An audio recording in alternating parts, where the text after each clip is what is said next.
Welcome back. In this video, we'll discuss about The Trees by Philip Larkin. By Philip Larkin. Okay, this is the picture of Philip Larkin, and he was born in 9 August 1922 and died in 1985. Was an English poet, novelist, and librarian.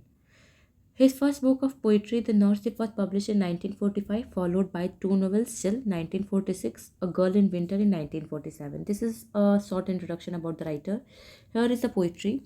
The Tree is a short and compact but very striking poem by Philip Larkin, 1922 to 1985, as I already mentioned about the writer.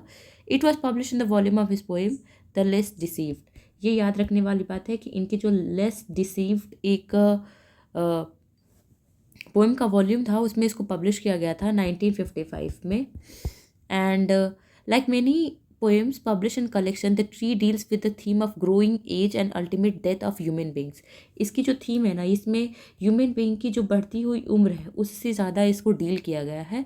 And the poem bring out the poet grief over the transition of human life on earth. और जिस तरीके से human life का transition हो रहा है पृथ्वी पे, उस पर जो पोइट है अपनी ग्रीफ को एक्सप्रेस किया है.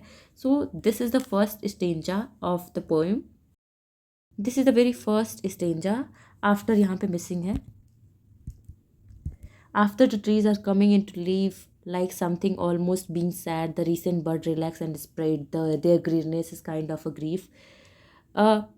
इसमें राइटर बताते हैं the tree which had been leafless during autumn are now regaining their greenness. Like जो पेड़ जो है जिनके ऊपर लीव्स नहीं है वो उनके ऊपर वापस लीफ आ रही है, पत्तियाँ आ रही हैं. ऑटम सीजन ख़त्म हो रहा है. Fresh leaves are coming in to them. It seems that there is something hidden message in the process of human being. The tree is covered with fresh leaves and delicate buds which have just come on them. But quite ironically, the greenness of trees cause a feeling of grief in heart of poets.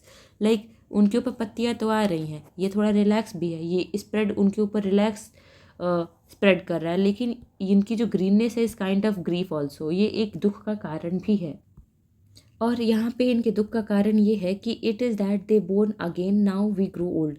जो trees हैं वो हमेशा born again हो जाते, like अपनी leaves को वापस पा लेते. और जो ह्यूमन बींग है वो उनकी एज है वो हमेशा ढलती ही रहती है.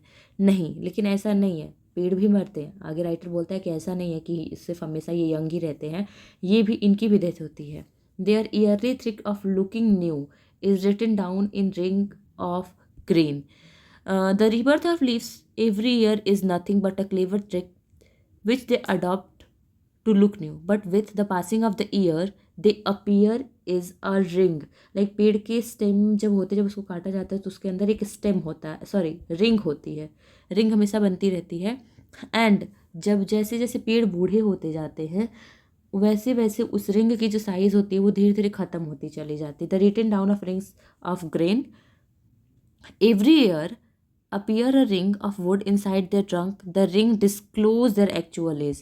जो rings होते हैं वो अपनी actual age को disclose करते हैं. It is still the unresting castle thresh in full grown thickness every May. Last year is dead, they seem to say, begin afresh, afresh, afresh. In this stranger the writer बताता है कि every year in the month of May the constantly running threshing machine separate the grains and the hay of harvested crop. Threshing machine चलती रहती है, crops को harvest किया जाता है. But this process indicate the new crops will grow soon. Like एक फसल की कटाई होती है तो दूसरी फसल की बुआई की जाती है, और वहाँ पे ये होता है कि जो न्यू क्रॉप है वो जल्दी सोन की जाएगी. Therefore the human being should take inspiration from this process. और ह्यूमन बीइंग को इस प्रोसेस से इंस्पिरेशन लेना चाहिए. They should make a fresh beginning with new enthusiasm with passing of every year. उनको एक नए उत्साह के साथ प्रत्येक वर्ष का स्वागत करना चाहिए और एक नई शुरुआत करनी चाहिए. नए उत्साह के साथ लाइफ को जीना चाहिए. इट डजंट मीन कि अगर एक बार लाइफ ख़त्म हो जा रही है, कहीं आपको हार मिल जाती है, सो वहीं पे सब कुछ फिनिश हो जाता है. इसका मतलब ये है कि आपको हमेशा नई शुरुआत करते रहना चाहिए. Thank you so much for watching.